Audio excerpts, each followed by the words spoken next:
Welcome, ladies and gentlemen. Welcome to STR Office Hours. We are going to be talking about the 15% rule. Let me just make sure we are live everywhere. Drop your questions down below about the 15% rule. So I'll explain what it is, why you should care, and how the 15% rule will actually help you find your next property to purchase. Let me just get this off the screen. All right. Let me share my screen real quick and we can get rocking and rolling.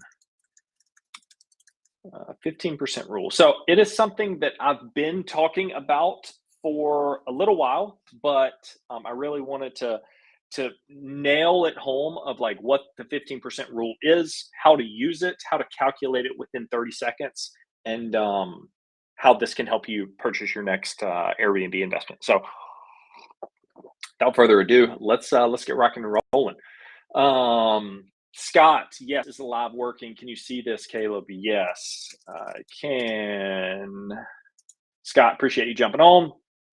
Sorry, I was a couple minutes late, but let's freaking get it.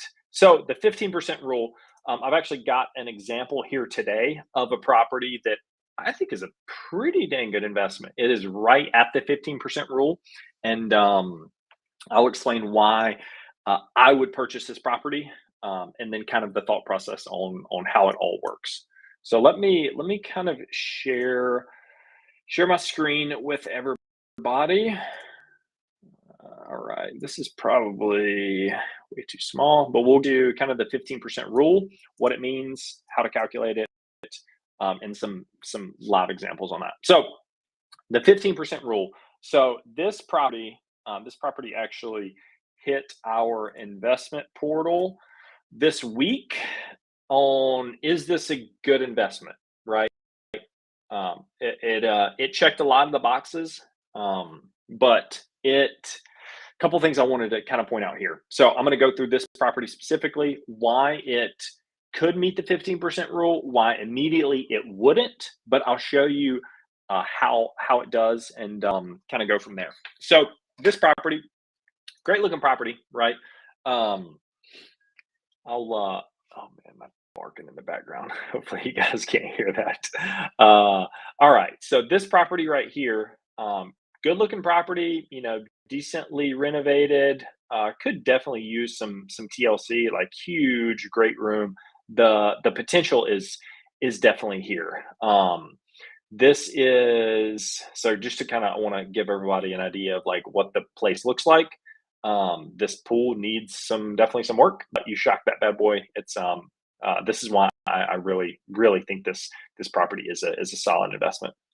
So we had sent out this property to our list of investors earlier this week, but we kind of cherry pick one of the top 5 that we sent and explain how this one could potentially be a good investment. So this property right here, it is currently listed at a 4.3, 2,800 square foot.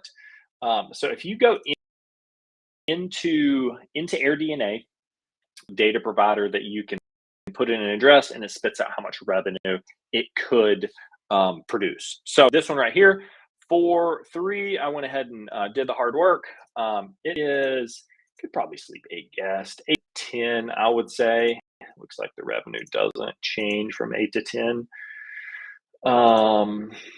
Yeah, looks like it's about 60K. So as it sits right now, hopefully you guys can see this, make this a little bit bigger. So right now, 60K of AirDNA, depending on the purchase price. So the 2 biggest factors to determine the 15% rule, if it checks the 15% checkbox, is the AirDNA revenue divided by the purchase price, or sorry, the opposite. The purchase price divided by the AirDNA revenue. So this property is listed at 580 grand, and this projected revenue is 60 grand right now. I'm going to round up for easy math purposes. So $60,000 divided by 580 is 580, right? 580 is a 10% 10% ROI. So 10%, 10, if you carry the decimal, bring me back to PTSD math. But you carry the decimal twice, it is a 10%er out of the box. So right now, this is probably not a good investment to the uneducated eye. They're going to be like, oh, okay, yeah, AirDNA is low. This needs to, have more revenue, or you need to get a much lower purchase price for that one to make sense. So let's actually, let's say we could get it at 500 grand. So we're getting closer. That's a 12%. That's a 12%er. We still need a lot more of a purchase price discount or an increased revenue to offset that to get to that 15%.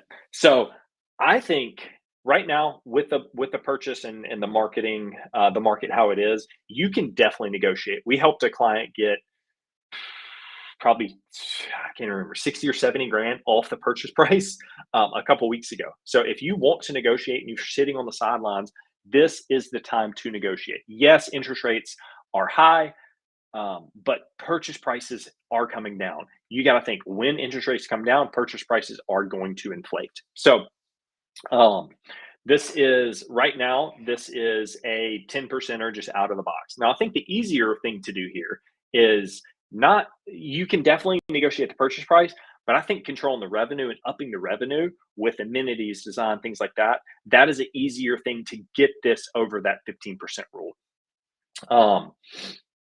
Let's see. All right, existing Airbnb, the calendar's block. Scott, I'll answer that question here in one sec. So this right here, the thing with AirDNA, they have no idea what amenities are here. They have no idea. They don't know if this place is a dump. They don't know if this place is sparkling clean and has got all the cash flowing amenities like your pool, your hot tub, your game room, multiple sleeping arrangements, maybe a theater. So this is just looking at this property, this location, this bed bath count, and these total number of 10 guests. So I think this one is a really good thing to do. So let me kind of show you how changing this. Now, this property is not a 5-bedroom, but if it were a 5-bedroom, this increases the revenue substantially. So this is why I love buying bigger single family homes, because your jumps between bedroom counts are just huge versus like a 2 to 3, might stay the same. You might add 5 grand. This one add 25 grand from a 4 to a 5. Now, this is obviously not a 5-bedroom, but I wanted to just show it to you for demonstration purposes. Actually, with the 5-bed, you could probably do 12 guests. So similar breakdown here. So let's reevaluate this from the start if this was a 5-bedroom, and I'll show you how we kind of tailor the amenities to get there. So 84 grand divided by $580,000. We are at, oh my goodness, people, we are almost at the 15% rule. So the 15% rule is just once again, carry the decimal twice, 14.48%. The 15% rule is a starter piece. It is the back of the napkin. You can do this for absolutely free. AirDNA, you can get this number for free. Now, I think we pay for AirDNA, but I'm pretty sure on the free version, you can get these numbers. You can't look at the comps. So you can do this for free. You can find these properties for free on Zillow.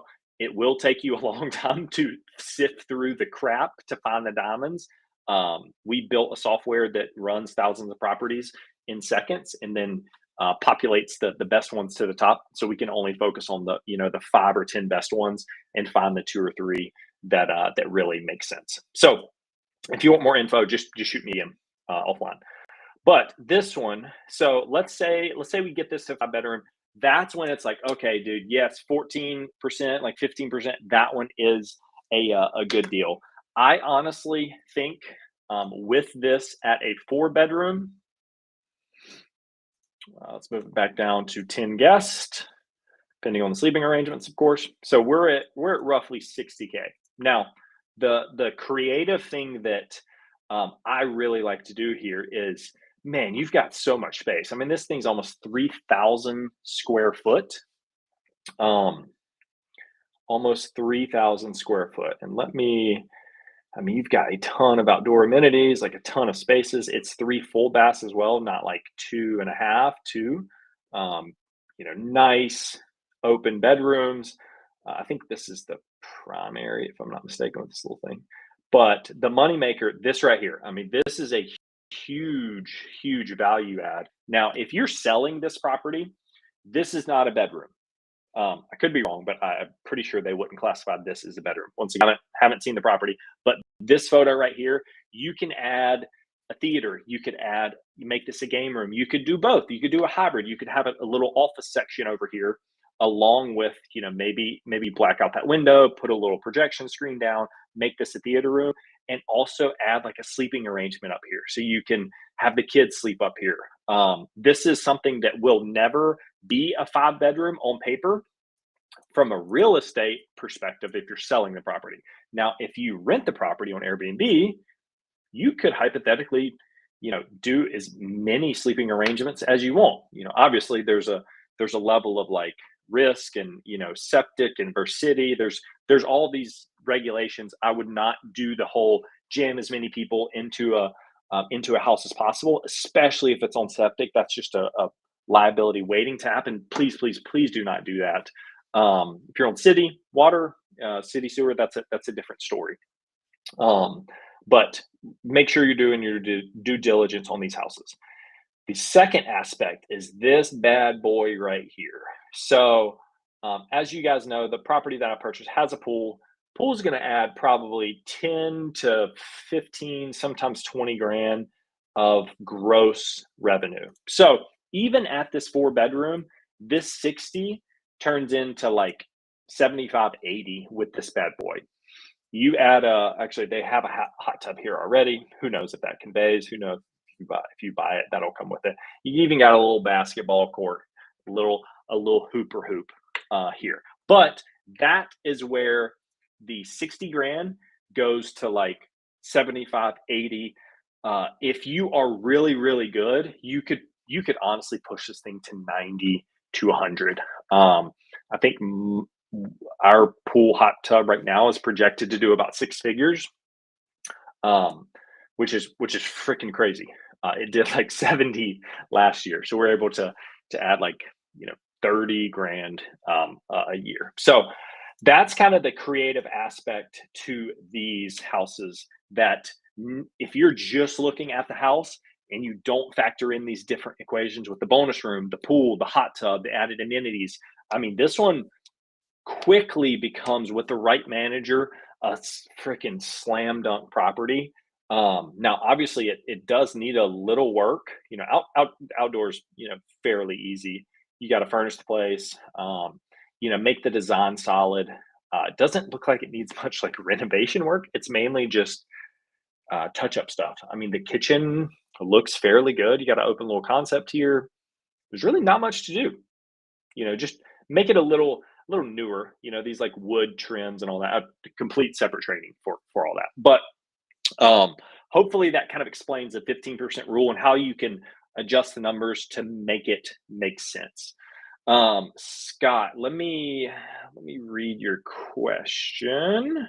And if anybody else has any questions, we got 7 people on this live. Appreciate you guys for jumping on. Hopefully this is helpful. Not sure what I was trying to say. Hopefully you're cool with me sharing this one. Not sure if you're taking questions after this walkthrough, but figured I might ask. I just got a property under contract. Sweet, dude. That is freaking awesome. Love it. I think we were actually talking about that contract. So congrats, you got it in contract. The already an existing Airbnb. Oh man, this is actually a pretty dang good question. I think I know where you're going with this.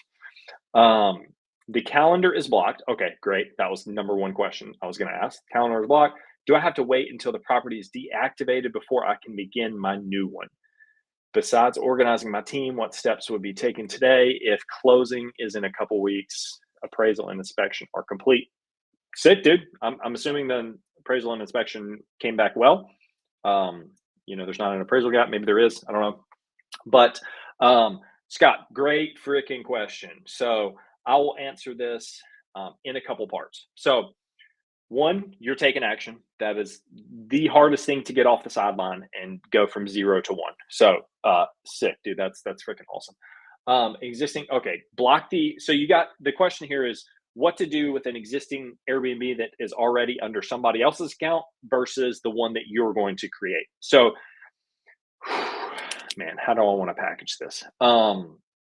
You can do a couple different things. You can close off the old one, block the calendar, deactivate it. You can even delete the listing completely, and then start a new one. What that does is you can't take the reviews from the old Airbnb listing and copy it to your new one. You used to be able to do that, and on Vrbo, I think you still can do that, but Airbnb specifically doesn't transfer listings.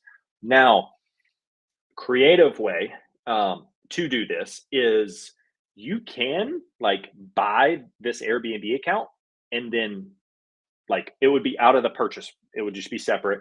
Now, if they're a host and they have multiple properties on that Airbnb account, they're probably not going to get rid of it. Now, if there's only one property and this is the only thing that they do and they're like, I want to get out, I've purchased Airbnb accounts. We've inherited probably 5 over the years that already have existing reviews. We just have to integrate them into our softwares. So that's the like, holy crap, creative thinking out of the box. We've inherited properties with like 50 to 100 reviews, and we just started it. Now, I think Airbnb would say that's probably a breach of their terms and conditions. But right now, like we've been there, done that. We're actually doing that as we speak for another listing. Now, one thing to note, to do this the right way, just make sure you don't change everything at once. So if you're able to negotiate that and buy it, or maybe they'll hand it over in the purchase, who knows? You can get creative there. Just change a couple things at a time. Email day one, the name a week later, password a week later, your photo. Like, don't change everything that the day that'll raise some flags. They have another listing, so can't purchase. They have a few future bookings. Yep. I figured that was the case. That's most of the case. We've got lucky with a couple of ours. They have a few future bookings they're going to help me transfer. Okay. Yeah. So that's off the table here. Just wanted to add some context. Scott, appreciate you helped me there. If the purchase of the existing one is out of the question, the other one is you've got two. You're going to have to start a new listing separately, right? So the prior owner is going to own that listing and all the reviews and the bookings that they have, and then you're going to start from 0. You can transfer bookings. What you have to do is you'll have to contact the guest and be like, hey, can you cancel? We're going out of business or whatever. We're selling the property. And then you can send them the link to your new listing, and then they can rebook. And you can do it for the same amount, the same price, just to make the guest happy. So you can like transfer those listings over. That's probably what I would do if I could. Now, that includes like working with the prior manager and making sure they're probably going to want their fee and all that crap. Like, I've seen splitting that fee, but like 50% to whoever booked it and then 50% for whoever manages that. That's a win-win that we've done with other PMs. Now, everyone's could be different. Some people are like, nope, I'm taking all the bookings. It is what it is. So you can figure that out. So yes, you will have to start it new, integrate everything there. What I would do, block the calendar, and then I would unlist it under the other PM. That's probably the best way to do it. I've had to like, sometimes that will raise flags with Airbnb. If you've got 2 listings that have the same address, will call it duplicate listings. So a way around that is you'll just need to send in your paperwork of like, hey, I bought this, like your purchase agreement, Scott, your appraisal, your inspection, like all that stuff to say, this owner does not own this property anymore. I own the property as of this date. And then that's why this listing should be active, not this old one. So we've honestly got that done. We've probably had to do that maybe 3 times, where we would just send in the new property management agreement to Airbnb, and they're like, okay, yep, got it. You are good to go. So that is how you kind of navigate that with the duplicate listings. Technically, there is 2.